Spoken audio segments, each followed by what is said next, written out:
Hello my माध्यमिक warriors, ये second video है। आई नो बहुत डिलेड होकर के ये वीडियो आ रहा है, बट अब तो एग्ज़ाम मेरा ख़त्म है। मैं बहुत जल्दी जल्दी वीडियोस लाने का कोशिश करूँगी। एंड अगेन मेरे और भी बहुत काम रहते हैं सिर्फ इस कोर्स के अलावा, इसीलिए वीडियो में काफ़ी बार तुम देखते हो कि ब्रेकेज एक हो जाता है। But I will make sure कि अब मंडे से जो रूटीन मैं दूंगी उस रूटीन को स्ट्रिक्टली मैं फॉलो करूँ। मैं भी उस डिसिप्लिन में आना चाहती हूँ। Let's talk about this. हम लोगों ने पिछले वीडियो में बहुत कुछ बातें की हैं और मुझे उम्मीद है कि तुम लोगों ने बहुत अच्छे से उसका नोट्स बनाया है। हिस्ट्री वीडियो सिर्फ और सिर्फ देखने भर से समझ में आने वाला टॉपिक नहीं होने वाला है। हिस्ट्री वीडियो एक बहुत ही लेंथी वीडियोज़ होने वाले हैं, लेकिन उतना ही मज़ा भी आएगा अगर तुमको समझ में आने लगे हर एक चीज़, हर एक इंसिडेंट। क्योंकि हिस्ट्री, इतिहास के बारे में जानना बहुत ज़रूरी है। इतिहास के बारे में जान करके हम फ्यूचर के बारे में अनुमान लगाते हैं। और ये बात मुझे तब फील हो रहा है जब मैंने 10 पास किया और मैं खुद से जब हिस्ट्री पढ़ना शुरू की, मुझे रियलाइज़ हुआ कि हिस्ट्री एक अमेजिंग सब्जेक्ट है अगर उसको अमेजिंग ढंग से पढ़ाया जाए। ओके, तो कॉपी किताब लेकर बैठो, जो बोल रही हूँ वो लिखोगे, और जो फुल फ्लेजेड नोट है वो तो लिखना ही है। अगेन ये एक बेसिक वीडियो ही होने वाला है, कंटिन्यूशन। लेकिन ये बेसिक वीडियोस तुमको इतना हेल्प करेगा ना, मैं सच में ये बोल रही हूँ। और जो टॉपिक्स यहाँ पे कवर होंगे वो आने वाले लेक्चर्स में भी, जब एक्चुअल में सिलेबस को प्रोसीड करेंगे उसमें भी आएंगे, और मैं बोलूँगी कि मैंने ये बेसिक में बताया है, वहाँ देखना ज़रूर। तो इसीलिए बहुत अच्छे से बेसिक लेक्चर्स को फॉलो करना, और हम लोग अपना टॉपिक का डिस्कशन शुरू कर रहे हैं। देखो, ऑलरेडी पिछले वीडियो में मैंने तुम लोगों को यूरोप का नक्शा दिखाया। मैंने बताया कि उसमें इंग्लैंड क्या है, उसमें ब्रिटेन किसको बोलते हैं। ये सारा क्लैरिटी तुम्हारे थॉट्स में होना चाहिए, ठीक है। और दूसरी बात, मैंने तुमको वर्ल्ड मैप में भी दिखाया कि आखिर यूरोप कहाँ है और उन लोगों को इंडिया तक आना था। इंडिया तक आने का मेन रीज़न क्या था? इंडिया की स्पाइसेस। हम लोगों ने ये बोला था कि भैया यूरोप जो है ज़्यादातर वो एक ठंडा इलाका है। ठंडा इलाका होने की वजह से वो लोग ज़्यादातर नॉन वेजिटेरियंस होते हैं, वो लोग ज़्यादातर मीट कंज्यूम करते हैं, यानी कि अलग अलग प्रकार के वो लोग मीट खाते हैं। अब मीट क्या होता है, वो जल्दी सड़ जाता है, जल्दी ख़राब हो सकता है। वहाँ पे ज़्यादा पेड़ पौधे वगैरह या मसाले नहीं उगते हैं, तो इंडिया के मसालों का डिमांड वहाँ बहुत ज़्यादा था। And one of the reason यही था कि मीट जो लोग खाते थे उसको लंबा देर तक टिकाना था, वो लोग जल्दी पेरिश ना हो, मीट जल्दी ख़राब ना हो जाए, सड़ ना जाए। इसके लिए तरह तरह के मसाले, इंडियन मसाले यूज़ करने थे। और वैसे भी इंडियन मसाले जो हैं वो खाने को और ज़्यादा स्वादिष्ट बनाते भी थे, तो उसलिए भी इंडियन मसालों का डिमांड था। बट ऐसा मत समझ लेना कि इंडियन मसालों के अलावा और किसी प्रोडक्ट का डिमांड नहीं था। That is not true. India में उस समय, हम लोग आगे बात भी करेंगे, इंडिया में उस समय हैंडलूम्स, यानी कि हाथों से बना करके क्या बोलते हैं, कॉटन के कपड़े या कॉटन के फैब्रिक्स, ये बड़े फेमस थे इंडिया में। इंडिया में कॉटन मैन्युफैक्चरिंग अंग्रेज़ों से आने से पहले से ही शुरू था। धीरे धीरे हम लोग मैन्युफैक्चरिंग करते थे, और हमारा बनाया हुआ कॉटन फैब्रिक पूरे वर्ल्ड में बहुत ज़्यादा फेमस था। पूरे वर्ल्ड में बहुत ही ज़्यादा तुम बोल सकते हो कि चर्चित था कि यार इंडिया का फैब्रिक है, इंडिया का कॉटन है, बहुत डिमांड था। और तुमको पता नहीं है कि अंग्रेज़ों ने क्योंकि इंडिया के प्रोडक्ट्स अंग्रेज़ों के मार्केट में इतना छा रहे थे कि अंग्रेज़ डर गए थे कि भाई हमारे यूरोपियन गुड्स का क्या होगा, हमारे देश में बन रहे गुड्स का क्या होगा, भाई इंडियन गुड्स तो आते जा रहे हैं। Are you understanding what I am trying to say? ये भैया यूरोप है मान लो, और ये इंडिया है। इंडिया से गुड यहाँ पे जा रहा है, गुड मतलब कि सामान, ठीक है। इंडिया से गुड्स यहाँ पे जा रहे हैं, सामान यहाँ पे जा रहे हैं। अब प्रॉब्लम क्या है कि यूरोप को खतरा लगने लगा कि भैया अगर इंडिया के ही सारा सामान हम यूज़ करने लगेंगे तो यहाँ पे जो सामान बन रहा है उसका क्या। तो ये लोग डर गए थे। डर के मारे इन्होंने इंडिया के गुड्स को अपने देश के अंदर ना घुसने देने के लिए बहुत सारे रणनीति आजमाए, जो कि मैं एज एन इकोनॉमिक्स स्टूडेंट पढ़ती हूँ, और मुझे हंसी भी आता है और मुझे बहुत ज़्यादा प्राउड भी फील होता है कि इंडिया के सामानों का इतना ज़्यादा डर था, इतना ज़्यादा खौफ था कि तुम्हें ये आइडिया भी नहीं है कि उन्होंने क्या क्या कदम उठाया। उन्होंने एक एक पेनल्टी लगाना शुरू किया अपने लोगों के ऊपर कि जो इंडिया का सामान पहनेगा उसको इतना फ़ाइन भरना पड़ेगा, ताकि इंडिया का सामान कोई ना पहने और वो लोग ज़्यादा इंडिया के प्रोडक्ट्स से उनको खतरा ना महसूस हो। तो ऑल दीज थिंग्स हैपेंड। बहुत ही इंटरेस्टिंग है कि यूरोपियंस के अंदर भी एक खौफ था इंडिया के प्रोडक्ट्स को लेकर के। खैर, हम उसका डिस्कशन तो आज नहीं करें, बड़ा इंटरेस्टिंग है सुनना। जो पहले का यूरोप था, अगर तुम चले जाओ 1400s का, अगर तुम चले जाओ 1300s के टाइम पे, पहले के ज़माने में यूरोप में जो था माहौल कुछ ऐसा था कि रिलीजियस विचारधारा का बहुत ज़्यादा प्रभाव था। मतलब कि रिलीजियस माइंडसेट बहुत ज़्यादा था। मतलब हर चीज़ के पीछे एक रिलीजियस कारण जोड़ देना। जो भी इवेंट्स हो रहे हैं उनके पीछे एक रिलीजियस, एक धार्मिक कारण जोड़ देना। अब इसमें कोई हानि तो नहीं है, इसमें कोई प्रॉब्लम नहीं है, लेकिन ये तुम्हारे साइंटिफिक पर्सपेक्टिव को मार देता है।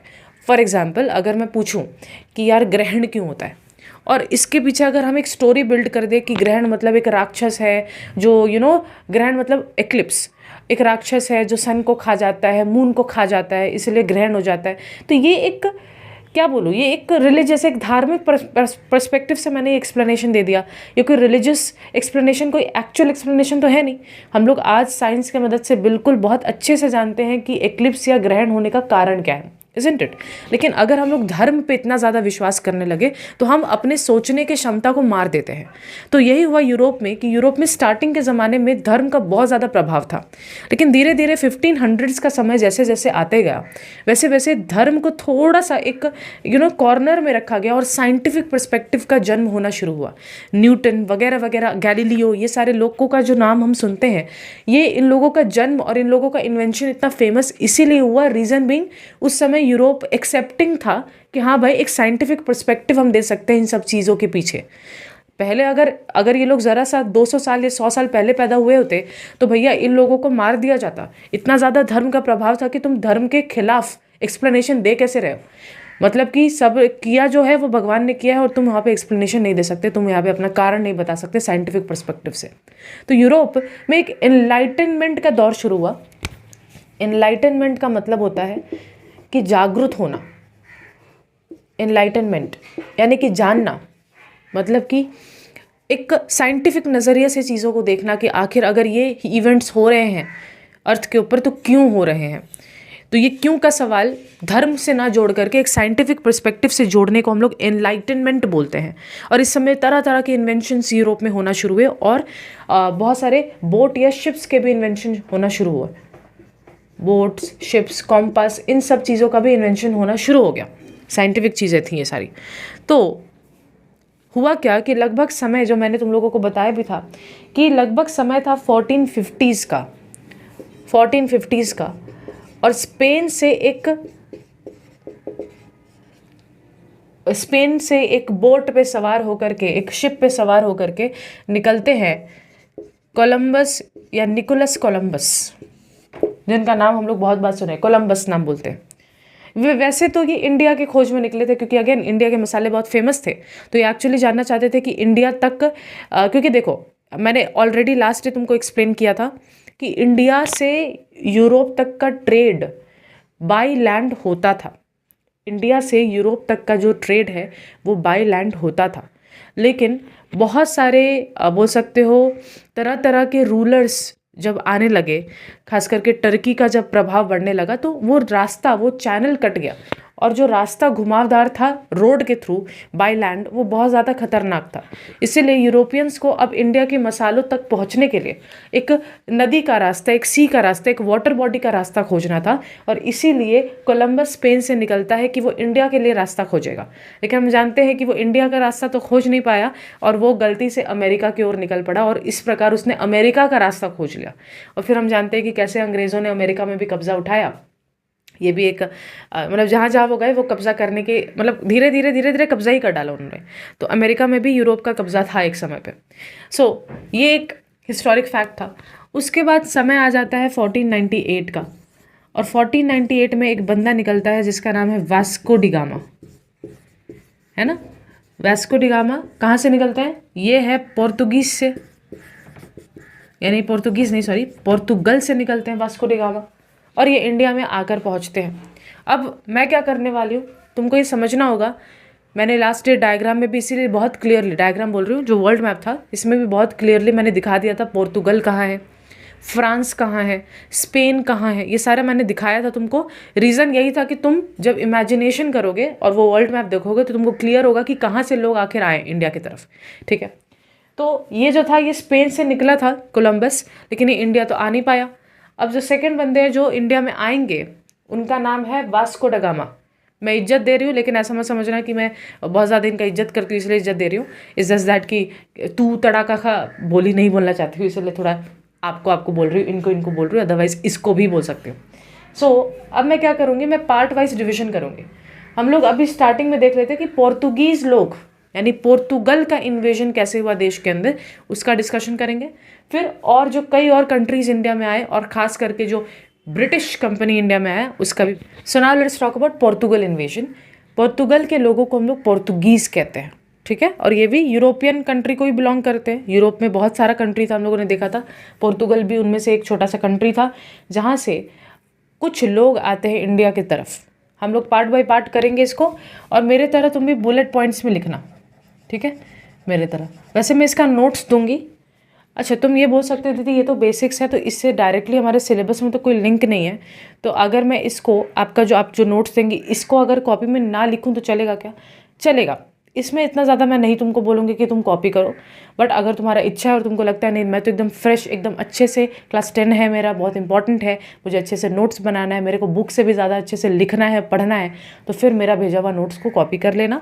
अदरवाइज जो बेसिक्स वाला पोर्शन अगर नहीं भी करोगे फुल फ्लेजेड नोट्स का, it is fine by way, मैं इसमें तुम्हारा गला नहीं दबाने वाली, ठीक है। तो पोर्तुगल का इन्वेजन आखिर कैसे हुआ? तो भैया हम लोगों ने अभी बात किया कि लगभग बात है 1498 की। 1498 में वास्को डगामा आता है, ठीक है। 1498 में वास्को डी गामा आता है पोर्तुगल से इंडिया के ओर, और इसने, ये तुम लोग को याद भी होगा मैंने बताया था, ये डायरेक्टली इंडिया नहीं पहुंच पाया। ये तो सबसे पहले अफ्रीका के केप ऑफ गुड होप की ओर पहुंचा। वहाँ पे उसको एक इंडियन बिजनेसमैन मिला, और उस इंडियन बिजनेसमैन के बदौलत वो इंडिया में कैलीकट पहुंचा। Isn't it? हम लोगों ने लास्ट ऑलरेडी ये देखा था। तो ये 1498 में वास्को डी गामा निकला, लेकिन ये सबसे पहले कहाँ पहुंचा?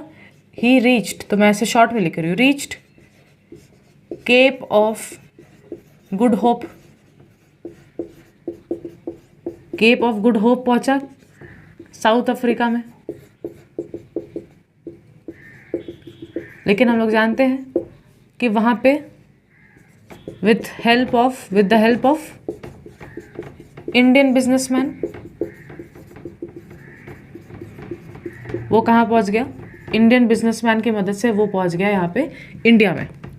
रीच्ड कैलीकट, ये इंपॉर्टेंट है, ये क्वेश्चन अगर आ गया तो, क्योंकि तुम हिस्ट्री में कभी श्योर नहीं हो सकते कि क्या क्वेश्चन देता है। हिस्ट्री का क्वेश्चन हमेशा माध्यमिक में अजीब सा बनता है, इसलिए हम लोग जो इन्फॉर्मेशन अच्छे तरीके से हम याद रख सकते हैं उसको ज़रूर याद रखेंगे। पोर्तुगीज़ लोग जो है इंडिया में पहली बार कदम रखे कैलीकट में, और वो पहली बार कदम रखने वाला बंदा था वास्को डी गामा। लेकिन ये मत सोच रहे ना वास्को डी गामा अकेले आया था, नहीं, ये शिप का हेड था, इसके साथ और भी लोग आए थे, क्योंकि अकेले इतना दूर का ओशन का रास्ता तो कवर करके वो आएगा नहीं, और इसके साथ कई और शिप्स भी थे, ये अकेला एक ही शिप में नहीं आया था, कुछ और शिप्स भी अपने साथ लेकर आया था। कैलीकट जो कि तुम्हारे पास है मालाबार कोस्ट में। अब इसका लोकेशन कहाँ है ये मैं तुम लोगों को दिखा देती हूँ। वैसे हम लोग मैप पॉइंटिंग जब करेंगे तो एक्चुअल लोकेशन अच्छे से वहाँ ड्रॉ करेंगे, लेकिन यहाँ पे मैं बना रही हूँ। तुम लोग भी बगल में इस तरीके का डायग्राम बनाना।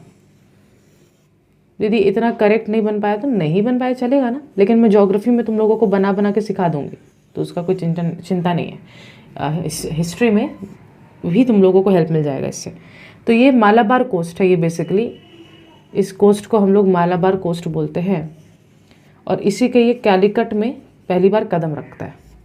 ध्यान देना, कैलकटा नहीं है, कैलीकट। तो कैलीकट में पहली बार अंग्रेज़ों का कदम, क्योंकि ये तो थे अंग्रेज़ ही ना यूरोपियन में, समझे इस बात को। पोर्तुगल भी एक यूरोपियन कंट्री ही था, इसलिए अगर कोई पूछे कि यूरोपियन लोगों ने सबसे पहली बार कौन से जगह पे कदम रखा, तो पोर्तुगल भी यूरोपियन ही है, इसलिए यूरोपियन लोगों ने सबसे पहली बार कैलीकट में कदम रखा। लेकिन अगर पूछे ब्रिटिश कंपनी ने, जिसका हम लोग बात करेंगे, जिसने कंपनी ने 200 साल राज किया, उसने पहली बार कदम कहाँ रखा, वो मामला एक अलग हो जाएगा। लेकिन यूरोपियन एक जनरल बात पूछे तो यूरोपियन में पोर्तुगल भी आता है, इसीलिए पोर्तुगीज़ लोगों का पहली बार कदम कैलीकट में पड़ा। ठीक है, ये याद रहेगा। और इसीलिए जैसे आखिर बार कैलीकट पहुंच ही गया, तो हम लोग ऐसा बोलते हैं कि दस Vasco da Gama discovered the sea route to India. तुम लोग ऐसा शॉर्ट नोट ही बना लो, इसका फुल फ्लेजेड नोट्स नहीं भी बनाओगे, जैसा कि मैं लिख के दूंगी चलेगा, बट ये ऐसा ज़रूर लिख लेना अपना कॉपी के अंदर बेसिक्स के लिए। तो इसी को बोला जाता है कि इसने इंडिया को खोजा। अब देखो, ऐसा हम लोगों को जीके बुक में पढ़ा जाता था, हु डिस्कवर्ड इंडिया, इंडिया को किसने खोजा। अब इंडिया को कोई खोजेगा क्यों? इंडिया कोई छुपा हुआ चीज़ था क्या? इंडिया के तक पहुंचने का यूरोपियन लोगों के लिए एक सी का रास्ता, समझो यूरोपियन लोगों के लिए इंडिया तक पहुंचने का एक सी का रास्ता, that was discovered by Vasco da gamma. I hope it is clear. अब समझो, ये वास्को डी गामा जब लौटा अपने शहर वापस, अपने जगह वापस, क्योंकि ये आया था, अब ये बस इंडिया देखने थोड़ी आया था कि बस इंडिया देख के चले आएंगे। इतने मंथ्स का जर्नी करके आया तो इंडिया देखने भरने के लिए तो नहीं आया था। तो ये कई सारा शिप्स भी लेकर आया था, तो ठूस ठूस कर यहाँ पे मसाले, यहाँ के सामान वो लेकर के गया अपने साथ। और जब वो लेकर के गया तो उसको जो प्रॉफिट हुआ after returning back,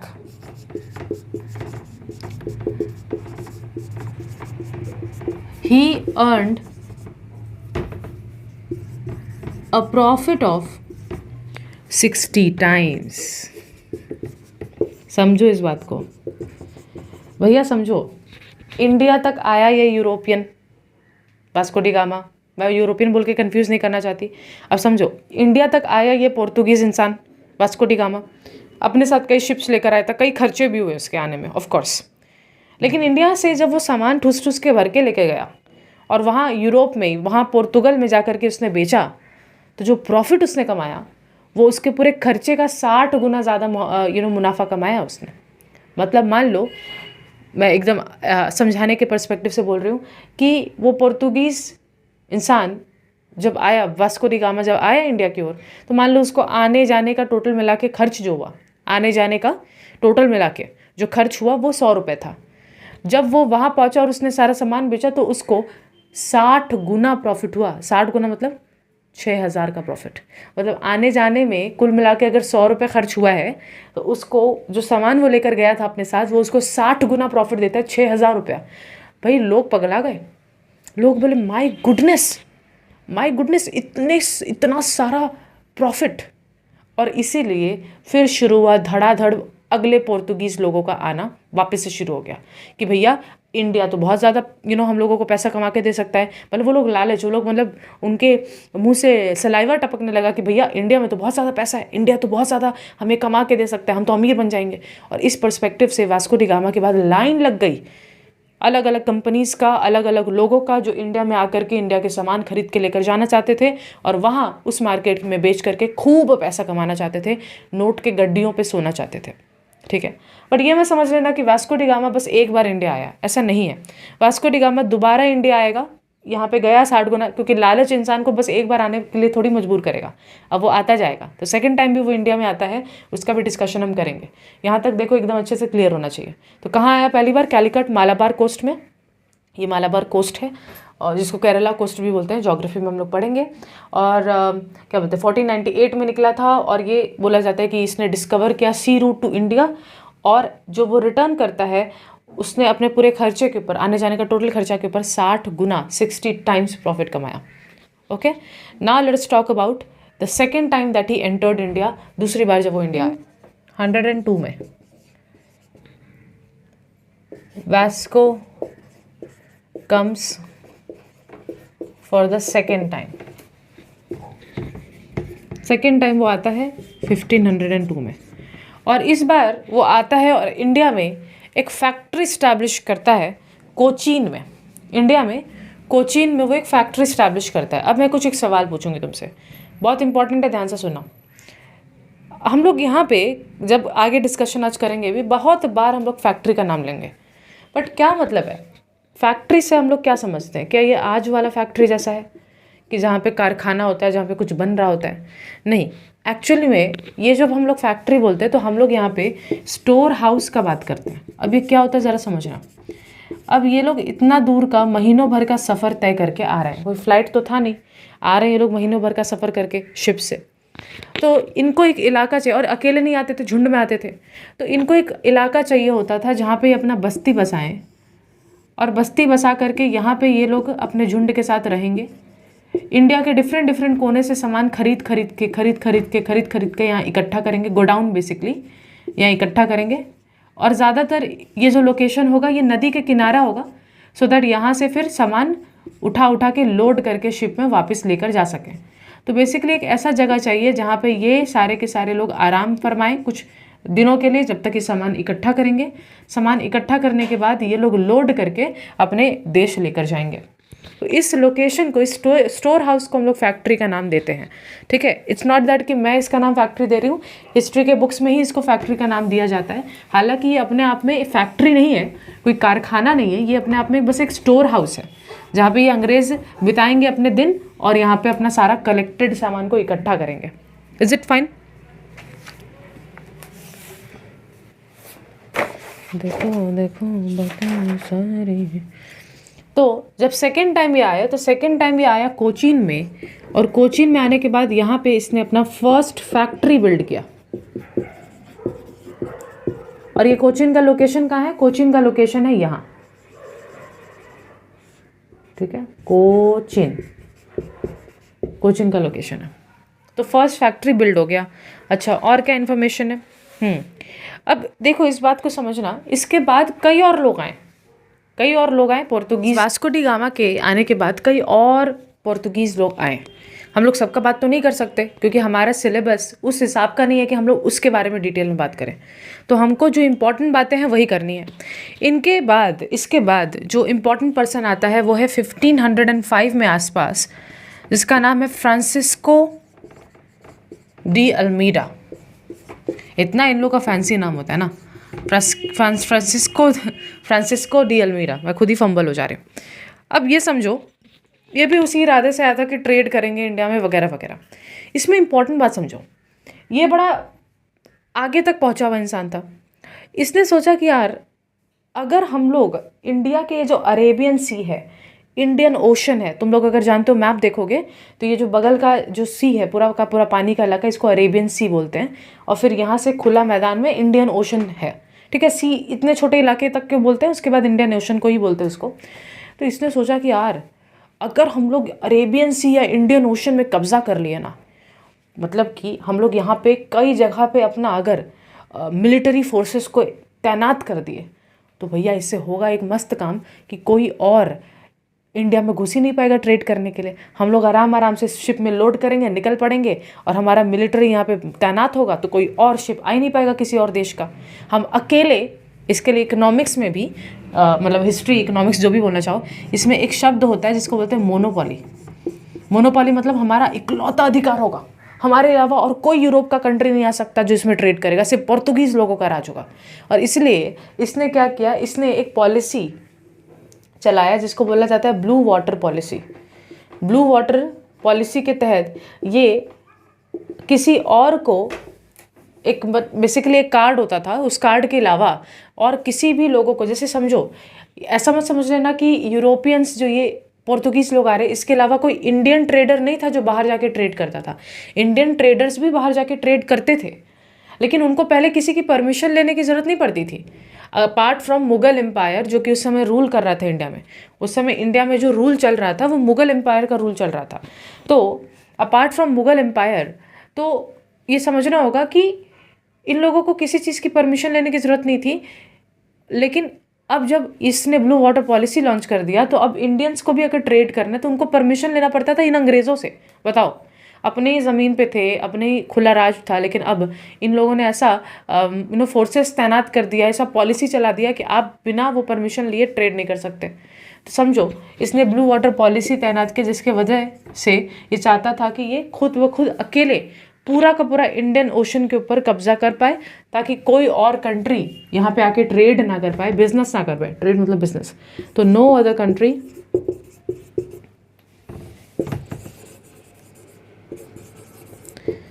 can trade with India. इनका यही मकसद था कि और कोई कंट्री इंडिया के साथ ट्रेड नहीं कर सकता।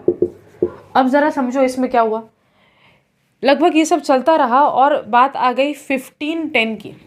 ये सब चलता रहा और बात आ गई 1510, यानी कि लगभग 10 साल बाद की है ये बातें। और इस समय पहली बार पोर्तुगीज़ लोगों ने पॉलिटिकल इंटरवेंशन किया। अभी तक तो एक फैक्ट्री बिल्ड करते थे, ट्रेड करते थे, अभी तक कोई इस जगह को हड़पना इनका मेन मोटिव नहीं था। लेकिन इस पोर्तुगीज़ लोगों ने पहली बार गोवा को हड़पा। तो हम बोल सकते हैं कि पोर्तुगल जो लोग थे वो तो आ तो चुके थे हमारे पास, पोर्तुगीज़ के जो लोग हम लोग ये कह सकते हैं कि पोर्तुगल के जो लोग थे वो तो वास्को डी गामा के एंट्री के साथ आना शुरू हो गए थे, लेकिन उनका पॉलिटिकल इंटरवेंशन तब माना जाता है जब तुम्हारे ज़मीनों को वो खरीदना शुरू कर दे या तुम्हारे ज़मीन को कब्जा करना शुरू कर दे, कुछ अपना षड्यंत्र रचा करके। तो पोर्तुगीज़ लोगों ने पहली बार जो एक अपना पॉलिटिकल इंटरवेंशन दिखाया वो था तब जब उन्होंने गोवा को कैप्चर किया। लेकिन ऐसा मत समझना गोवा के अलावा और कोई जगह इन्होंने कैप्चर नहीं किया था, और कई जगह को इन्होंने कैप्चर किया था। एक बात मैं फिर से बोलना चाहूँगी, अभी तक कोचीन ही इनका मेन सेंटर है जो कि वास्को डी गामा यहाँ पे स्टैब्लिश किया था। मतलब कोचीन ही इनका मेन स्टोर हाउस है, ऐसा तुम बोल सकते हो। यहीं से सारा का सामान कोचीन से ही लोड होकर जाना है। लेकिन फाइनली 1530 में जाकर के इन्होंने गोवा को अपना मेन सेंटर बनाया। तो ये क्वेश्चन आ सकता है कि पोर्तुगीज़ लोगों ने गोवा को मेन सेंटर कौन से ईयर में बनाया? 1530 में जाकर के। लेकिन ऐसा मत समझ लेना कि इसके अलावा और कोई जगह इन्होंने कैप्चर नहीं किया था। मैं इसको मिटा रही हूँ, यहाँ तुम लोगों को बताने का कोशिश कर रही हूँ कि इसके अलावा और कौन कौन से जगह इन्होंने कैप्चर किए थे। तो other places captured by them, other places. तो भैया ये सब प्लॉटिंग करने भी आ जाता है एग्जाम में, इसीलिए बताना पड़ रहा है। एक तो कोचीन मैंने बोल ही दिया है, एक तो कैलीकट बोल ही दिया है, एक तो गोवा बोल ही दिया है, एक है दमन, एक है दीव, ठीक है, दमन दीव, और उसके बाद नागर हवेली, ये सारे भी हैं, ये भी तुम लोग लिख लो, दादरा नागर हवेली।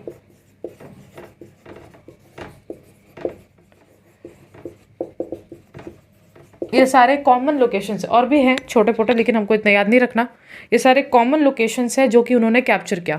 वैसे तो उन्होंने सूरत को भी कैप्चर किया था, बॉम्बे को भी कैप्चर किया था सूरत और बॉम्बे इसको भी कैप्चर किया था, लेकिन इस दोनों को ही वो लोग हार गए थे अंग्रेजी कंपनी, ब्रिटिश कंपनी को। तो लॉस टू ब्रिटिश कंपनी। इसलिए मैं लिखना नहीं चाह रही थी, लेकिन लिख दे रही हूँ ताकि तुमको आइडिया रहे कि इन जगहों को भी इन्होंने कैप्चर किया था, इन जगहों पे भी इनका बसर था, लेकिन अंग्रेज़ी कंपनी को ये हार गए थे। तो ये भी हम लोग देखेंगे। तो बताओ, हम लोगों ने अभी तक ये समझा कि कैसे पोर्तुगीज़ लोगों का आने का शुरुआत वास्को डी गामा की वजह से हुआ। कोचीन में पहला फैक्ट्री बिल्ड किया, फिर फ्रांसिस्को डी अल्मीडा आता है, ब्लू वाटर पॉलिसी लॉन्च करता है ताकि पोर्तुगीज़ लोगों के अलावा और कोई ट्रेड ना कर पाए इंडिया के साथ, ताकि इकलौता प्रॉफिट्स वो जनरेट कर पाए। और यहाँ पे सिंपल बात है, अदर प्लेसेस कोचीन, कैलीकट, गोवा, दमन दीव, दादरा नागर हवेली, सूरत, बॉम्बे, ये सारे लोकेशंस में इन्होंने धीरे धीरे अपना कब्जा जमाना शुरू किया पॉलिटिकली। लेकिन वो पहली बार कब इंटरफेयर करते हैं?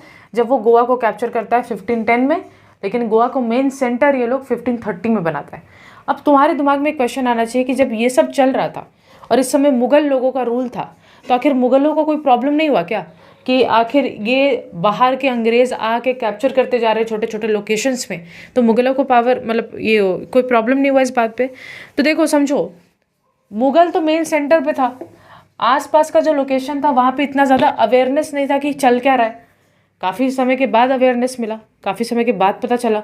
और दूसरा रीज़न ये था कि तुम समझो, इंडिया के लिए ये अच्छा सिचुएशन था स्टार्टिंग में। क्यों था मैं ज़रा बता रही हूँ। मान लो मैं एक प्रोडक्ट बनाती हूँ और मेरे प्रोडक्ट का बहुत सारे लोग खरीदना चाहते हैं, मतलब मेरे प्रोडक्ट के लिए इस कंपनी ने ब्लू वाटर पॉलिसी लॉन्च कर दिया। मेरे प्रोडक्ट के लिए इस कंपनी, पोर्तुगीज़ के जो कंपनीज आते थे, छोटे छोटे कंपनीज, ये लोगों ने मेरे प्रोडक्ट को पाने के लिए मतलब अपने ही यूरोपियन अदर कंट्रीज़ के साथ लड़ाई करना शुरू कर दिया। मेरे लिए तो अच्छा बात है ना कि मेरे प्रोडक्ट का इतना लालच है कि ये लोग इस हद तक जाने को तैयार हैं। तो तुम लोग ये इकोनॉमिक्स में भी अगर तुम लोग कभी लेते हो फ्यूचर में, तुम लोग को पता चलेगा कि जब तुम्हारे प्रोडक्ट का बहुत ज़्यादा डिमांड होता है, तुम्हारे प्रोडक्ट के लिए लोग मरे पड़े हैं खरीदने के लिए, लेकिन तुम जानते हो कि जब तुम्हारे प्रोडक्ट का डिमांड बढ़ जाता है तो तुम ज़्यादा प्राइसेस चार्ज कर सकते हो कि अच्छा इतना ज़्यादा डिमांड है तो थोड़ा ऊंचा प्राइस पे खरीदो, इतना ही डिमांड है तो। इसलिए अपने इंडियन लोगों के लिए बड़ा अच्छा चीज़ था ये स्टार्टिंग में, क्योंकि हमारे प्रोडक्ट्स का डिमांड बढ़ा था तो हम लोग काफ़ी मोटा मुनाफा कमा रहे थे।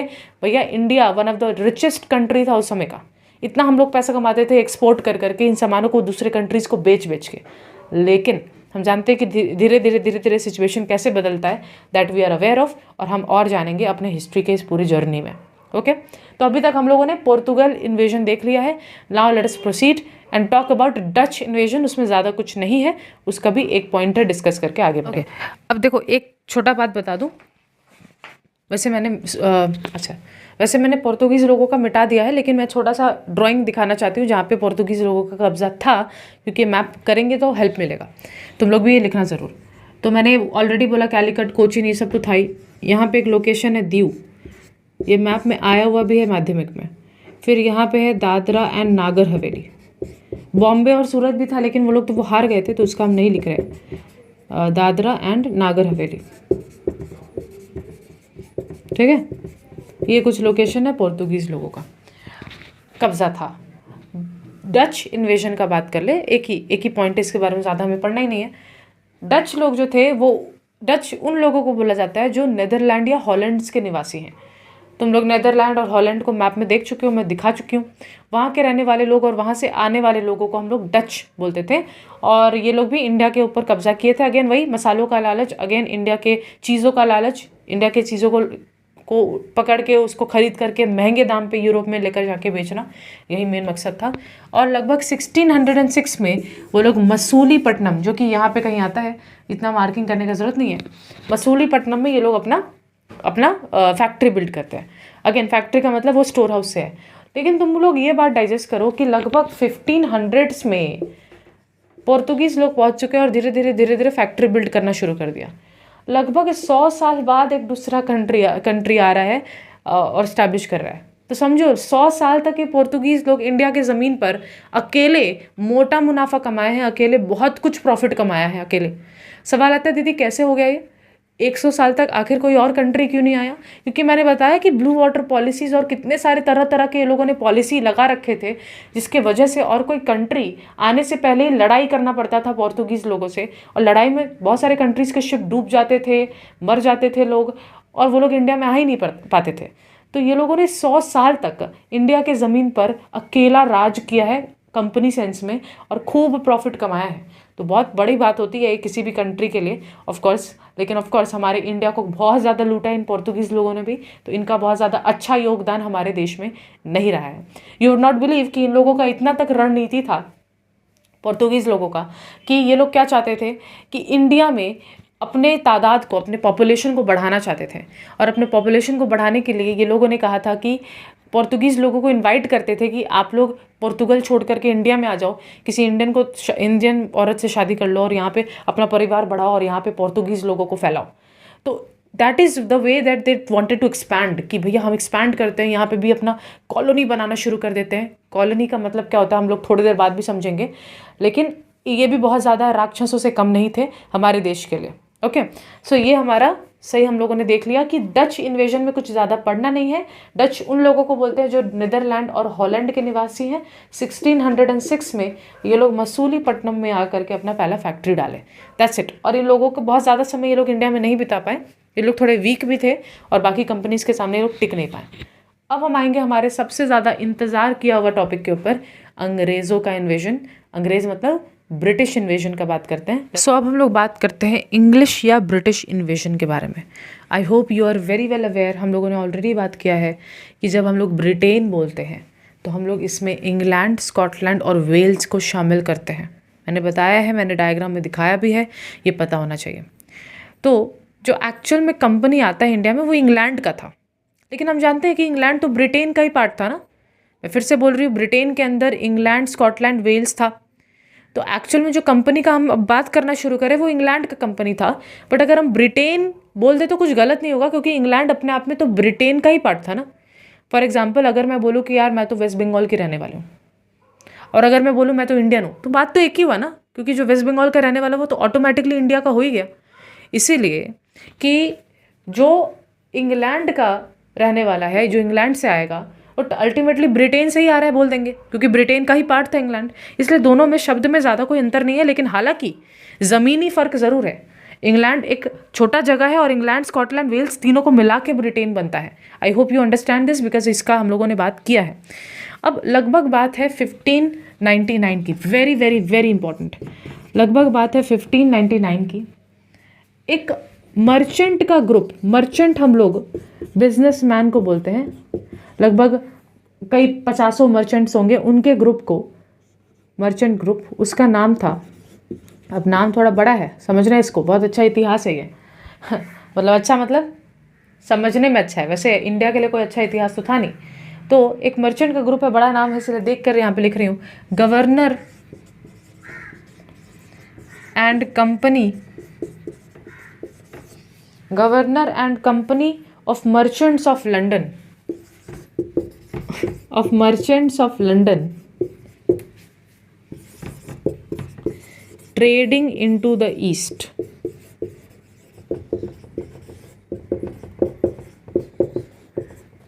बताओ, इतना बड़ा नाम है, इतना बड़ा नाम है। तो 1599 में इंग्लैंड के ज़मीन पर कुछ मर्चेंट्स ने आपस में एक ग्रुप बनाया। उस ग्रुप का नाम उन्होंने रखा, इतना बड़ा नाम रखा, governor and company of merchants of London trading into the east. अब हम लोग इतना बड़ा नाम तो अपने हिस्ट्री के इतिहास में कभी ले ही नहीं पाएंगे भाई, क्योंकि इतना लेने में ही मेरा आधा वीडियो चला जाएगा, इसलिए मैं इसको शॉर्ट में कंपनी बोलूँगी। तो याद रखना, जब मैं कंपनी कंपनी चिल्ला रही होंगी तो मैं एक्चुअल में इस इतने बड़े कंपनी का बात कर रही हूँ। दीदी क्या यही ब्रिटिश ईस्ट इंडिया कंपनी था? एक्चुअल में नहीं, ब्रिटिश ईस्ट इंडिया कंपनी नाम बाद में आएगा, इसीलिए अगर यही नाम होता तो मैं इतना बड़ा नाम क्यों बताती। ये एक्चुअल नाम है उस कंपनी का जिसने इंडिया के ज़मीन पर कदम रखा। ब्रिटिश ईस्ट इंडिया कंपनी बाद में आएगा, इट इज़ स्टिल टाइम कि हम लोग उसका डिस्कशन करें, अभी हम लोग उसका डिस्कशन नहीं कर रहे हैं। We are talking about this company जो कि इंग्लैंड से आ रहा है। अब कैसे आएगा देखो, 1599 में ये कंपनी का ग्रुप बन गया है। अब इस कंपनी को लेना था एक परमिशन, और इसको परमिशन लेना था क्वीन एलिजाबेथ से। तो 1600 में queen Elizabeth one, queen Elizabeth one, इन्होंने परमिशन दे दिया, जिस परमिशन को हम लोग रॉयल चार्टर बोलते हैं, चार्टर यानी परमिशन, जिसमें उन्होंने बोला कि ठीक है आप इंडिया के सरहद पे जाओ और इंडिया के सरहद पे जा करके बिजनेस करो, लेकिन एक बात याद रखना, इन लोगों को 15 साल के लिए मोनोपोली अधिकार दे दिया गया। अब मैं इसको एक्सप्लेन करूँगी, 15 साल के लिए मोनोपोली अधिकार। अब देखो सिंपल बात समझो, मान लो इंडिया का कोई कंपनी है, कोई भी कंपनी उठा लो, मान लो अंबानी जी का कंपनी है जियो, जो कि मान लो एक पल के लिए यूएसए में जा कर के अपना पूरा का पूरा बिजनेस स्टैब्लिश करता है। अब अगर हमारा सरकार चाहता है कि यार इंडिया का नाम रोशन करे जियो, तो सरकार क्या चाहेगा कि यार इंडिया का ही दूसरा कंपनी ना पहुंच जाए यूएसए, क्योंकि फिर तो इंडियन कंपनी में ही टक्कर होने लगेगा, है ना। इंडिया का ही सपोज एयरटेल भी पहुंच गया, फिर तो जियो और एयरटेल में ही टक्कर होने लगा, और इससे क्या होगा, इससे हमारे कंट्री का ही नुकसान है, हमारे कंपनीज का ही नुकसान है। इसीलिए हमारा सरकार बोलेगा कि नहीं, हम परमिशन दे रहे कि अकेला सिर्फ और सिर्फ जियो ही जा सकता है और कोई नहीं जाएगा, इसलिए जितना प्रॉफिट कमाएगा वो सिर्फ जियो ही कमाएगा। इससे क्या होगा कि हमारे देश के साथ, हमारे देश के ही दूसरे ब्रांड के साथ तो कंपटीशन नहीं होगा ना, हमारे ही देश के एयरटेल ब्रांड के साथ कंपटीशन नहीं होगा, कंपटीशन अंग्रेज़ों ब्रांड से होगा, वो चलेगा हमें, लेकिन अपने ही ब्रांड से कम्पीट करेंगे तो भाई प्रॉफिट कैसे कमाएंगे। इसीलिए इसी मकसद से क्वीन एलिजाबेथ ने क्या किया, रॉयल चार्टर दे दिया 1600 में इस कंपनी को, इतना बड़ा जो नाम है इसका, और इसको मोनोपोली अधिकार दिया। मतलब कि आप लोग जाओ इंडिया में ट्रेड करो, बिजनेस करो, लेकिन इंग्लैंड से ही दूसरा कंट्री या दूसरा कंपनी नहीं जाने वाला है।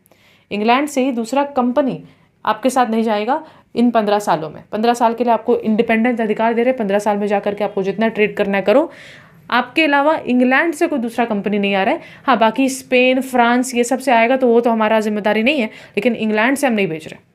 Got the point. तो इन लोगों को मोनोपोली अधिकार मिल गया। अब तुमको समझना होगा, क्वीन एलिजाबेथ की मौत हो जाती है और 1609 में जेम्स वन ये बनते हैं नए प्रिंस, और इन्होंने इस मोनोपोली अधिकार का 15 साल का जो लिमिट था उसको हटा करके इनडेफिनाइट पीरियड तक का मोनोपोली दे दिया गया। इनडेफिनाइट पीरियड कि आपको जब तक ट्रेड करना है करो, अभी हम लोग आपको रोक नहीं रहे। लेकिन इसका मतलब ये नहीं कि जब रोकने का इच्छा नहीं होगा तो रोक नहीं सकते, जब रोकने का इच्छा होगा रोक लेंगे, लेकिन 15 साल का जो लिमिट था वो हटा दे रहे। ये इन लोगों ने बोला कि हम आपके ऊपर ये 15 साल का लिमिट नहीं लगा रहे, 1609 की बात है, इन लोगों ने इनडेफिनाइट पीरियड का यहाँ पे मोनोपोली अधिकार दे दिया। तो कहानी कैसे शुरू हुआ अंग्रेज़ों का? ये जो इंग्लैंड का कंपनी था जिसका नाम क्या है, governor and company of merchants of London trading into the east, 1599 में जो फॉर्म हुआ, 1600 में इसको क्वीन एलिजाबेथ से रॉयल चार्टर मिल गया और क्वीन एलिजाबेथ की मौत के बाद 1609 में जेम्स वन ने इनको 15 साल नहीं इनडेफिनाइट पीरियड का मोनोपोली दे दिया, अधिकार दे दिया कि आपके अलावा और कोई इंग्लैंड का कंपनी नहीं जा रहा है उस जगह पे ट्रेड करने के लिए, आप लोग इंडिया में ट्रेड करो और खूब मोटा रकम कमाओ, हमें भी ला कर दो। और बोला हमें भी कैसे ला के देंगे, टैक्सेस देंगे ऑफ कोर्स। तुम समझो अगर इंडिया का कंपनी जियो बाहर जाके ट्रेड करेगा, कमाएगा भरपूर मोटा मुनाफा, तो क्या वो इंडिया के सरकार को टैक्सेस नहीं देगा, पैसा नहीं देगा? देना ही पड़ेगा। उसी तरीके से इन कंपनी को भी टैक्सेस देना था। तो ब्रिटिश गवर्नमेंट के लिए भी बहुत खूब पैसे वाला समय था ना, कि ब्रिटिश गवर्नमेंट भी खूब मोटा रकम कमाएगा, तो वो लोग भी लालच में थे ही, इसलिए उन्होंने अलाउ कर दिया। और ये कंपनी फिर इंडिया में कदम रखेगा। अब उसका इतिहास ज़रा देख लेते हैं कि इंडिया में कदम वो लोग आखिर कैसे रखते हैं। और धीरे धीरे जो कंपनी ट्रेड के मकसद से शुरुआत हुआ, यानी कि जिस कंपनी का मेन मकसद था बिजनेस करना, वो कंपनी धीरे धीरे एक्सपेंशन पे कैसे आ गया, वो धीरे धीरे टेरिटरी पे कैसे आ गया, हम उसका बात करते हैं। Let's talk about that. अब बात आती है 1608 की। 1608 में कंपनी आता है और कंपनी चाहता था कि वो सूरत में अपना एक फैक्ट्री खोल सके। तो ये गया, उस समय जो रूलर था मुगल एम्पायर का वो था जहांगीर। तो ये लोग जहांगीर के पास गए कि हमें परमिशन दे दीजिए, हमें सूरत में अपना फैक्ट्री बिल्ड करना है। जहांगीर ने बोला कि ठीक है, परमिशन ले लो, जाओ अब बिल्ड करो, हमें भी कुछ मुनाफा मिलता रहना चाहिए। और जब ऐसे जहांगीर ने बोला तो फिर पोर्तुगीज़ लोगों को बहुत अखरा, क्योंकि मैंने बताया था पोर्तुगीज़ लोगों का कब्जा था यहाँ पे, है ना। मैंने 2 प्लेसेस का नाम बताया जो कि पोर्तुगीज़ लोग हार गए थे अंग्रेज़ों के तब, तो ये वो प्लेस में से एक है, सूरत। तो ये क्या हुआ कि जब जहांगीर ने परमिशन दे दिया इन लोगों को कि ठीक है आप लोग अपना फैक्ट्री बिल्ड करो, तो पोर्तुगीज़ लोगों को बड़ा गुस्सा आया कि भैया हम लोग 100 साल से यहाँ पे मौजूद हैं और आप फटाक से एक दूसरा कंपनी और दूसरे कंपनी को आपने अधिकार दे दिया। तो ये पोर्तुगीज़ लोगों ने जहांगीर के नाक में दम कर दिया, जिससे जहांगीर ने अपना जो परमिशन दिया था वो वापस ले लिया। तो समझो 1608 में ये सूरत पे आते हैं और सूरत पे आने के बाद यहाँ पे इन्होंने फैक्ट्री बिल्ड करने का शुरुआत तो कर ही दिया था, तो फैक्ट्री बिल्ड स्टार्ट कर दिया था। लेकिन जहांगीर ने जो जहांगीर ने परमिशन वापस ले लिया था, तो जहांगीर विड्रू द परमिशन। ठीक है, परमिशन इसने विड्रॉ कर दिया था, यानी हटा दिया था, क्योंकि पोर्तुगीज़ लोग इनका कान भर रहे थे, तो इसलिए इन्होंने परमिशन हटा दिया। और इसके वजह से क्या हुआ, ये जो पोस्ट बनना है या जो फैक्ट्री बनने वाला था वो रुक गया। अब ज़रा समझो 1612 की बात है। 1612 में इस पोर्तुगीज़ और इस अब 1612 में ये जो पोर्तुगीज़ का कंपनी था, पोर्तुगीज़ कंपनी जो था और ये जो कंपनी था एंड इंग्लिश कंपनी, अब पूरा नाम नहीं लिख रही हूँ, इंग्लिश कंपनी, इनके बीच में लड़ाई हुआ। इस लड़ाई को हम लोग बैटल ऑफ स्वॉली कहते हैं। और इस लड़ाई में पोर्तुगीज़ लोग हार गए, तो ब्रिटिश या इंग्लिश कंपनी वॉन हो गया, यानी जीत गया। और जब इंग्लिश कंपनी जीत गया तो जहांगीर बड़ा इंप्रेस्ड हुआ कि अरे बाबा, लगता है ये कंपनी बड़ा ताकतवर है। और जहांगीर ने वापस अपना परमिशन दे दिया। तो Jahangir gave the permission again. Jahangir को वापस से परमिशन दे दिया गया जहांगीर के द्वारा। और क्या हुआ, इन लोगों ने जो 1608 में सूरत में फैक्ट्री बिल्ड करना शुरू किया था वो फिर से वापस शुरू किया, रिकंटिन्यू किया। और 1613 में इन्होंने सूरत में अपना फैक्ट्री बिल्ड कर लिया, सूरत फैक्ट्री। अब ये समझो, फिर से ये बात तुमको समझना होगा कि 1611 की बात है। 1611 में इन लोगों ने ऑलरेडी अपना फैक्ट्री स्टैब्लिश कर लिया था। तुम्हारा 1611 में ये लोग अपना मसूलीपट्टनम में अपना फैक्ट्री स्टैब्लिश कर लिए थे ऑलरेडी। तो दीदी सवाल तो समझ में नहीं आ रहा है। अगर एग्ज़ाम में पूछता है कि अंग्रेज़ों ने अपना फैक्ट्री पहली बार कहाँ बिल्ड किया, तो फिर इस हिसाब से 1611 लिखना चाहिए, क्योंकि 1611 1613 से तो पहले आता है। इस हिसाब से तो अंग्रेज़ों ने अपना पहला फैक्ट्री मसूलीपट्टनम में बिल्ड किया। लेकिन ये बात सच नहीं है, क्योंकि पहला फैक्ट्री बिल्ड होने का शुरुआत तो सूरत में कर चुके थे ये लोग। वो तो प्रोसीजर रुक गया था और बाद में इसका फिनिशिंग हुआ है 1613 में। तो हम लोग सूरत को ही इनका पहला स्टैब्लिश्ड फैक्ट्री मानते हैं। भले ये लेट स्टैब्लिश हुआ था मसूलीपट्टनम के कंपैरिजन में, बट ये शुरू पहले हुआ था, इसलिए सूरत को ही अंग्रेज़ों के द्वारा स्टैब्लिश किया गया, सूरत में ही अंग्रेज़ों के द्वारा स्टैब्लिश किया गया पहला फैक्ट्री को माना जाता है। Is it clear? So I will repeat my overall statement once again so that तुमको समझ में आ जाए। ये तुम अच्छे से डाइजेस्ट करो कि अंग्रेज़ों ने परमिशन लिया, रॉयल चार्टर लिया, जिसकी वजह से इंडिया में आए, अकेला अधिकार मिल गया ट्रेड करने का, इंडिया में बिजनेस स्टैब्लिश करने के लिए आए, इनको फैक्ट्री बिल्ड करना था। 1608 में जहांगीर से परमिशन लिया, परमिशन दे दिया गया, जहांगीर के नाक में दम कर दिया पोर्तुगीज़ लोगों ने, जहांगीर परमिशन विड्रॉ कर लेता है। 1613 में दोबारा बैटल ऑफ स्वाली में जब ये अंग्रेज़ जीत गए, जहांगीर भी इंप्रेस हो गया और उसने दोबारा परमिशन दे दिया, और 1613 में जाकर के सूरत का जो फैक्ट्री है वो कंप्लीट हुआ। इसको पहला फैक्ट्री माना जाता है अंग्रेज़ों के द्वारा, क्योंकि शुरुआत पहले हुआ था। और 1611 में मसूलीपट्टनम में अंग्रेज़ों ने अपना फैक्ट्री स्टैब्लिश कर दिया था। Is it clear? यहाँ तक मुझे नहीं लगता कि कोई डाउट होना चाहिए ज़रा सा भी। अब हम लोग और आगे बढ़ेंगे। अच्छा, इसको भी मैं बोल दूं कि जहांगीर जो ये परमिशन दिया ना वापस से कि बिल्ड कर लो, इसको हम लोग इतिहास में रॉयल फरमान भी जानते हैं, रॉयल फरमान। तो अगर तुम लोग कभी इतिहास की बुक में, हिस्ट्री की बुक में पढ़ोगे रॉयल फरमान, तो रॉयल फरमान हम लोग बेसिकली बोल रहे होते हैं जो जहांगीर ने परमिशन दिया अंग्रेज़ों को कि ठीक है तुम लोग बिल्ड करो, क्योंकि ये लोग जीत गए थे, तो इसको रॉयल फरमान बोला जाता है। ठीक है, यहाँ तक तो सही है। अब हम लोग आगे बढ़ेंगे, और भी कुछ बातें हैं जिसके ऊपर डिस्कस कि एक्सपेंशन ये लोग कैसे करेंगे, मतलब फैलाव कैसे करेंगे अपना। तो पहला है एक्सपेंशन की तरह अगर डिस्कशन करें तो 1639 की बात है। 1639 में इन लोगों ने मद्रास में सेंट जॉर्ज बनाया, सेंट जॉर्ज फोर्ट। अब ये फोर्ट क्या होता है मैं ये भी बताना चाहूँगी, समझे इस बात को। ये फैक्ट्री था जहाँ पे ये अंग्रेज़ लोग रहते थे, सामान सारा इकट्ठा करते थे, कलेक्ट करते थे।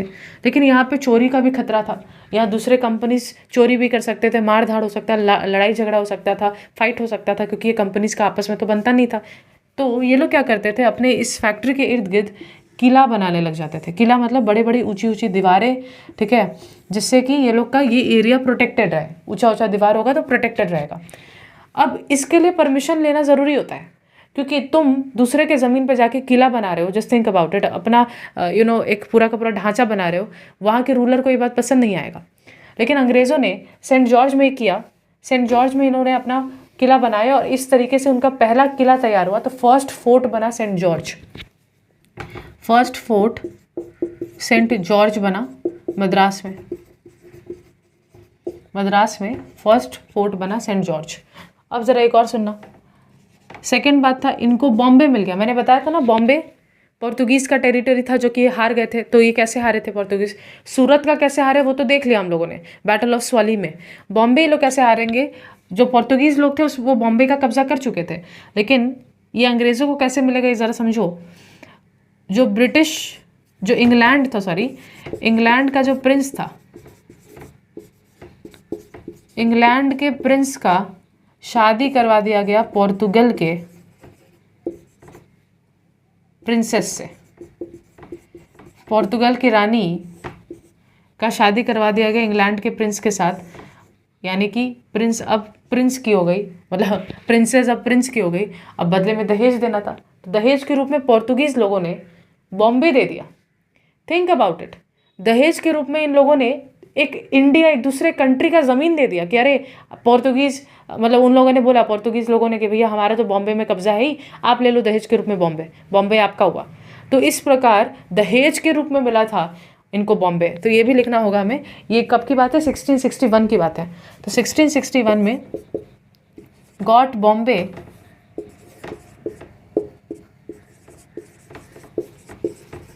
फ्रॉम क्या नाम है, पोर्तुगीज़ या फ्रॉम पोर्तुगल इन डाउरी यानी दहेज।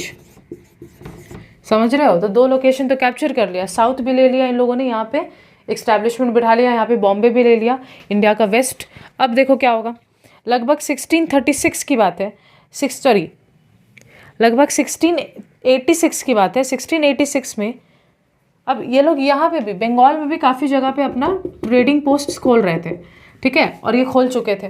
लेकिन ये लोग क्या करते थे, ये लोग बंगाल का जो नवाब होता था, अब मैं कुछ बोलना चाह रही हूँ, अंग्रेज़ उस समय औरंगज़ेब का रूल चल रहा है। अब औरंगज़ेब हर एक कोना में तो प्रेजेंट नहीं हो सकता ना, तो इसलिए रीजन वाइज उसने कुछ नवाब्स बना रखे थे, जिन नवाबों का काम होता था कि उस रीजन में जो खेती हो रहा है, जो अलग अलग चीज़ें हो रही हैं, उससे पैसा इकट्ठा करके कुछ अपने पास रख करके मुग़ल एम्पायर तक पहुंचाना, मुग़ल के तिजोरी तक पहुंचाना।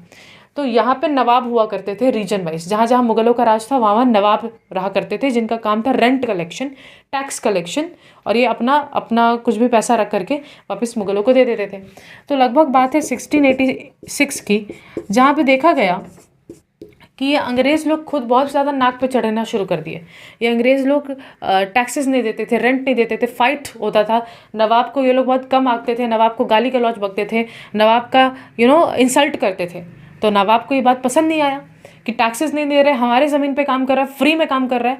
तो नवाब ने कंप्लेन किया, और कंप्लेन करने के बाद जब औरंगज़ेब को ये खबर मिला, तो औरंगज़ेब ने क्या किया है, औरंगज़ेब ने ऑर्डर दिया कि अंग्रेज़ जहाँ जहाँ पे अपना फोर्ट्स बैठाए हुए हैं, उससे कोई फ़र्क नहीं पड़ता, इन अंग्रेज़ों को खदेड़ो, इन अंग्रेज़ों को निकालो, इन अंग्रेज़ों को हमारे ज़मीन पर रहने नहीं देंगे।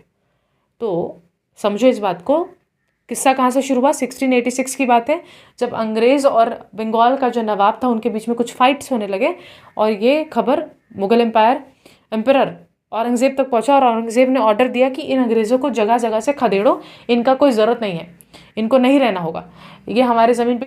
तो ये 1686 में ये हादसा हुआ। तो जो मुग़ल रूलर था, मुग़ल रूलर ने आदेश दिया कि अंग्रेज़ जहाँ जहाँ पे प्रेजेंट है, जहाँ जहाँ पे इन्होंने अपना पोस्ट स्टैब्लिश कर लिया, उससे कोई फ़र्क नहीं पड़ता, अंग्रेज़ जहाँ जहाँ पे प्रेजेंट है उनको वहाँ से खदेड़ा जाए। तो अंग्रेज़ों को झटका लगा कि लगता है गलती से बहुत बड़ा मिस्टेक हो गया, इतना चौड़ में आना नहीं चाहिए था। तो अंग्रेज़ क्या हुए, इसके लिए फॉरगिवनेस मांगे, क्षमा कर दीजिए, और फिर मुग़ल एम्परर ने क्षमा भी कर दिया, 1.5 लाख का फ़ाइन लिया कि 1.5 लाख भरो, क्योंकि तुम लोगों ने हमारा आदेश नहीं माना है। पैसा तो मिल ही रहा था शायद, इसीलिए इन्होंने क्षमा किया, वी डोंट नो कि एक्चुअल रीज़न क्या था। क्षमा कर दिया, 1.5 लाख का रुपीज़ का फ़ाइन मिल गया। और अब मैं कुछ बोलने जा रही हूँ, इसको थोड़ा डाइजेस्ट करना। 1200 रुपये उन्होंने भरा अंग्रेज़ों ने, और 1200 रुपये भर करके इनको कैलकटा का रेवेन्यू कलेक्शन का राइट मिल गया। समझो कहानी क्या बोली। 1686 में फ़ाइट हुआ बिटवीन कंपनी, मैं कौन से कंपनी का बात कर रही हूँ, उस बड़े लंबे चौड़े नाम वाले कंपनी का, फाइट बिटवीन कंपनी एंड नवाब, ये हुआ। फिर मैंने क्या बोला, मैंने ये बोला इसके बाद फाइट हुआ कंपनी और नवाब के बीच में। एम्परर जो है उसने अनाउंस किया, क्या अनाउंस किया कि drive away the company, company को यहाँ से निकालो, निकाल फेंको। तो फिर कंपनी जो है वो फॉरगिवनेस मांगा कि यार हमें क्षमा कर दीजिए, हम ऐसा नहीं करेंगे। 1.5 लाख फाइन ले करके क्या बोलते हैं, दे वर फॉरगिवन, उनको क्षमा कर दिया गया। And paid 1200 rupees, got right और गॉट रेवेन्यू कलेक्शन राइट इन कैलकाटा। तो कैलकाटा में रेवेन्यू कलेक्ट करने का, रेवेन्यू कलेक्ट मतलब कैलकाटा के गांव-गांव में जो किसान हैं, वो लोग जो खेती कर रहे हैं, उसमें से कुछ रेंट कलेक्ट करना, कुछ पैसे कलेक्ट करने का अधिकार इन लोगों को मिल गया। और इस तरीके से इन लोगों ने कैलकाटा में भी अपने पैर जमा लिए। तो देखो 3 जगह, यानी कि एक ट्रायंगल फॉर्म होता दिखाई दे रहा है, यहाँ पे भी कब्जा जमा लिया, यहाँ पे भी और यहाँ पे भी। तो इंडिया के 3 इंपॉर्टेंट रीजन्स पे इन लोगों ने कब्जा जमा लिया।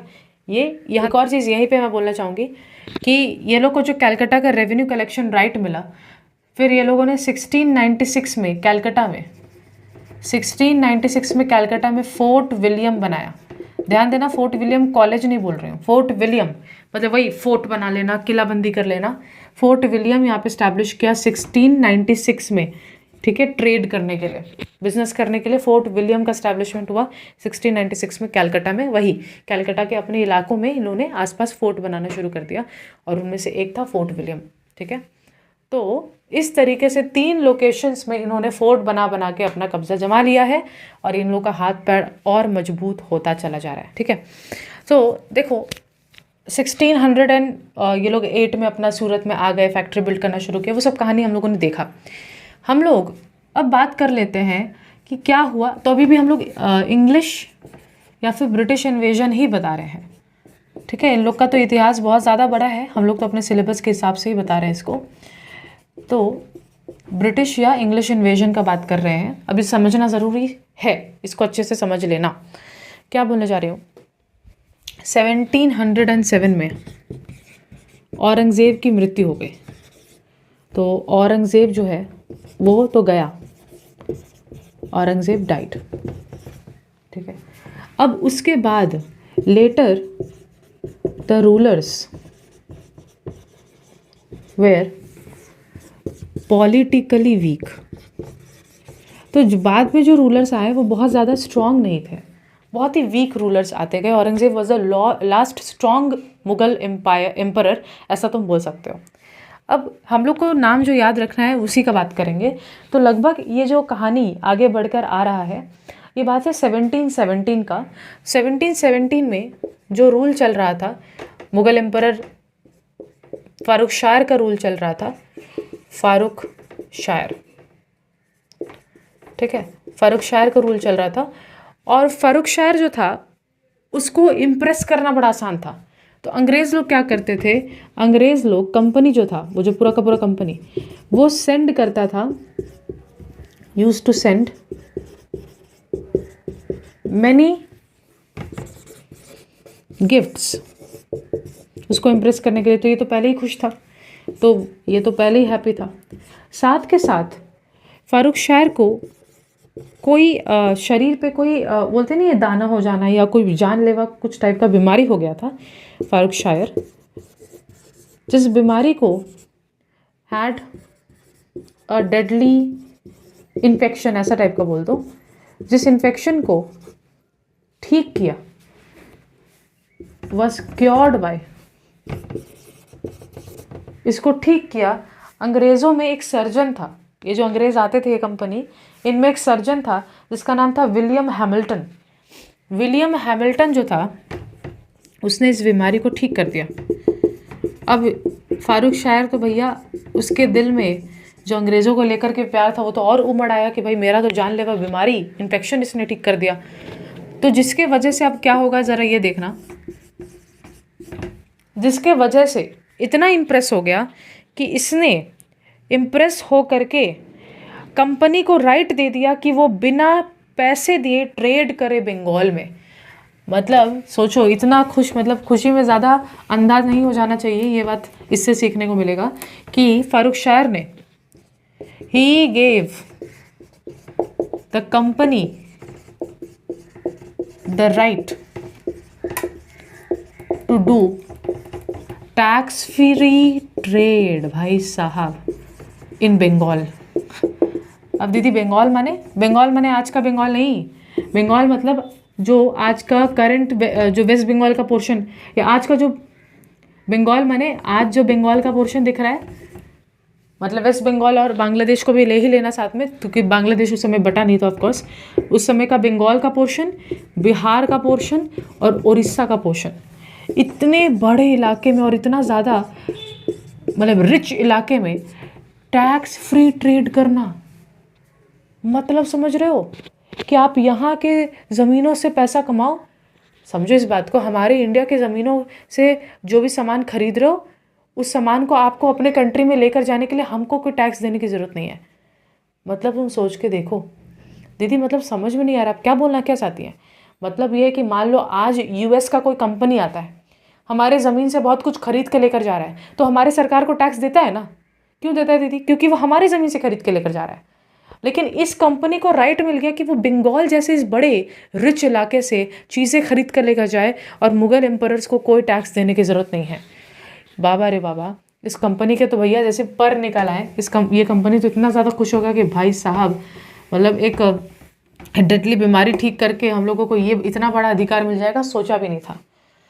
इससे कंपनी तो बड़ा खुश हुआ, लेकिन एक बंदा है जो दुखी होगा, वो है बंगाल का नवाब। नवाब कौन था? जो बंगाल के जगहों से टैक्स कलेक्ट करता था, रेंट कलेक्ट करता था और वो एम्परर को चुकाता था। तो बंगाल के नवाब को गुस्सा आया, क्योंकि इतना भारी भरकम रकम टैक्स का अब छोड़ना पड़ेगा। अंग्रेज़ भी तो वही काम कर रहे हैं जो बाकी हमारे यहाँ के किसान कर रहे हैं, लेकिन अंग्रेज़ों को परमिशन दे दिया गया है टैक्स फ्री ट्रेड करने का, तो अब उससे ये नवाब लोग टैक्स नहीं ले पाएंगे। ये लोग नवाब लोगों का जो है पैसा वो कम हो जाएगा। तो नवाबों को बड़ा गुस्सा होने लगा कि भैया हमारे ज़मीन पर, इतने बड़े ज़मीन पर आकर के काम करता है लेकिन अगेन टैक्स नहीं भरता है। तो they were very very unhappy about this. So नवाब ऑफ बंगाल जो था, उनको बहुत ज़्यादा खुशी नहीं हुआ, वो बहुत ज़्यादा दुखी थे इस बात को लेकर। और लगभग बात आ जाती है 1756 की। 1756 में नवाब जो थे, 1956 की बात थी। उस समय का जो नवाब था, नवाब ऑफ बंगाल, वो था सिराज उद दौला। तुम लोग नाम ज़रूर सुने होंगे, सिराज उद दौला। सिराज उद दौला ने क्या बोला कि भैया हम लोगों को टैक्स भरो। तो ये लोग अंग्रेज़ बोले हम क्यों भरेंगे, हमको तो परमिशन मिला, हम टैक्स नहीं देंगे। और इसीलिए सिराज उद दौला और अंग्रेज़ों के बीच में एक फ़ाइट होगा। कब? तो 1757 में जाकर के उद्दौला, मतलब मैं उद्दौला लिख रही हूँ शॉर्ट में, उद्दौला एंड कंपनी, इनके बीच में फ़ाइट होता है, जिसको इतिहास में नाम दिया जाता है बैटल ऑफ प्लासी का। प्लासी जगह का नाम है, बैटल ऑफ प्लासी का।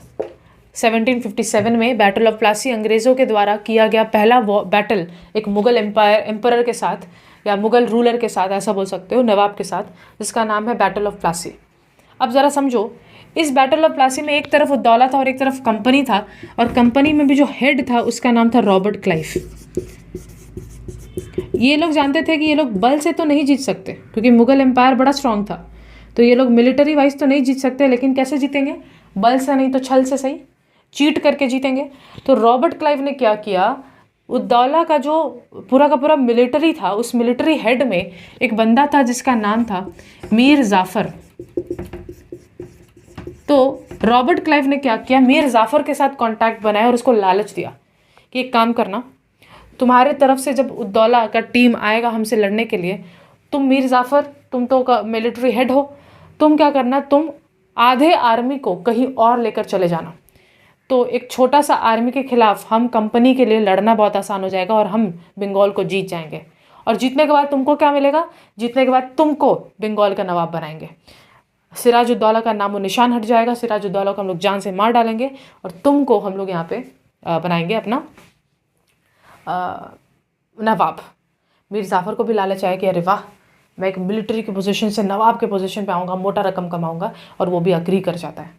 और इस प्रकार छल से उद्दौला की मौत हो गई। उद्दौला बैटल ऑफ प्लासी में हार गया, ये हम लोगों को समझना होगा, और मीर जाफ़र को नवाब बना दिया गया। हालांकि समझना, मेन नवाब तो रॉबर्ट क्लाइव था। मेन नवाब किसको बोलते हैं? जिसके पास अधिकार हो रेंट कलेक्ट करने का, टैक्स कलेक्ट करने का, वो तो रॉबर्ट क्लाइव था। ये तो बस एक पपेट नवाब था। पपेट किसको बोलते हैं? जो उंगलियों पे नाचता है, पपेट नवाब था। और हुआ क्या, मीर जाफ़र भी कुछ समय के बाद अंग्रेज़ों के अनुसार नहीं चल पा रहा था। अंग्रेज़ चाहते थे कि नवाब ठीक वैसा करे जैसा हम बोल रहे हैं, कठपुतली की तरह नाचे, लेकिन मीर जाफ़र कठपुतली की तरह उतना नहीं नाच रहा था जितना कि अंग्रेज़ चाहते थे। इसलिए मीर जाफ़र को इन लोगों ने डिपोस्ट कर दिया। मीर जाफ़र को पोजीशन से हटा करके मीर कासिम को रख दिया उस पोजीशन पे। मीर कासिम को रख दिया नवाब के पोजीशन पे, ठीक है।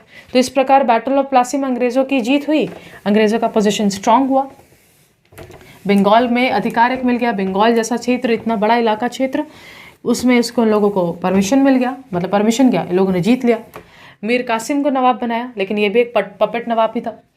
लेकिन लगभग बात आती है 1764 की, बैटल ऑफ प्लासी के जस्ट कुछ साल बाद मीर कासिम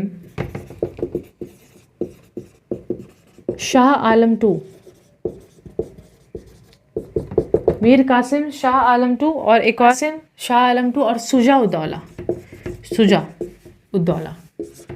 तो अब क्योंकि ये क्या थे, ये पूरे बंगाल इतना बड़ा क्षेत्र था, तो उसमें कई नवाब थे। तो एक जगह तो मीर कासिम था, एक जगह शाह आलम टू था, एक जगह शुजा-उद-दौला था। तो इन लोगों को अच्छा नहीं लगा कि भैया अंग्रेज़ इतना ज़्यादा हुक्म जता रहे हैं, और ये लोग साथ में आते हैं और ये लोग बोलते हैं कि हम लोग फ़ाइट करेंगे अंग्रेज़ों के खिलाफ, अंग्रेज़ी कंपनी के खिलाफ। अंग्रेज़ी कंपनी के खिलाफ फाइट करेंगे। बट इस बार क्या हुआ, इस बार इन लोगों के बीच में आपस में ही यूनिटी नहीं था, एकता नहीं था, कोऑर्डिनेशन नहीं था, जिसके वजह से अगेन कंपनी में रॉबर्ट क्लाइव ने फिर से इन लोगों को हरा दिया और फिर से कंपनी जीत जाता है।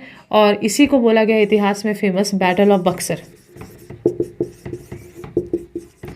लेकिन हारने का मतलब यहाँ नहीं कि यहाँ सब मर गए, लेकिन यहाँ टेक्निकली कोऑर्डिनेशन ना होने की वजह से फिर से कंपनी जीत गया और कंपनी को यहाँ पे बोल सकते हो कि भैया फिर से एक स्ट्रॉन्ग पोजीशन मिल गया कि भैया हम लोग 2-2 बैटल लगातार जीते हैं मुगल एम्परर के अगेंस्ट।